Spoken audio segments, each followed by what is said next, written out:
I could actually give like a concrete example of like a philosophical concept that I think that Lee and I have introduced that maybe like helps give a little concrete anchoring to this conversation for people, which is the idea that like time or causation is a material property of objects. So we wrote this piece in Aeon a couple years ago called Time is an Object. And it's also in the assembly theory paper that appeared in Nature, this idea that like you should actually take this like minimum causal history of an object as a physical property of the object. And it's super interesting because this is something that has become, labeled as rhetoric of the theory, or people have said like we've taken a leap too far and that like that's just an outrageous statement to make, or looking for attention. And it's interesting to me just because I think until we could make that conceptual leap, like this was something like people have never talked about time as a material property. Time in equations in physics is like a backdrop that the universe moves through. It's not an active player in any of our theories, even in relativity.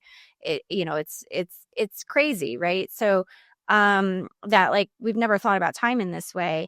And it seems so obvious from the work that we're doing that we have to take this conceptual leap. And for me, it's super interesting because in order to do the theory that we're working on, to do assembly theory, I actually have to think about it that way in order to ask the questions I want to ask. So it wasn't like we were trying to take some radical leap for the sake of doing it. It was sort of a necessity to get to the questions that we were getting at. And it's like, and to us, it was like, oh, isn't it weird? Like we are thinking about time as a material property, but like if we do that, we can get to these other things that we find much more interesting. And I think both of us are kind of mystified by this because every time we have to do something for the advancement of our own thinking, and then we report on the step that was a critical advance to get to where we're going, we get this sort of like major allergic reaction to the step.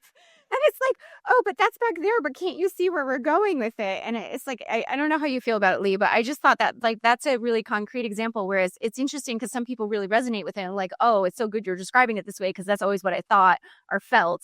And other people are like, you cannot say this. This is like not acceptable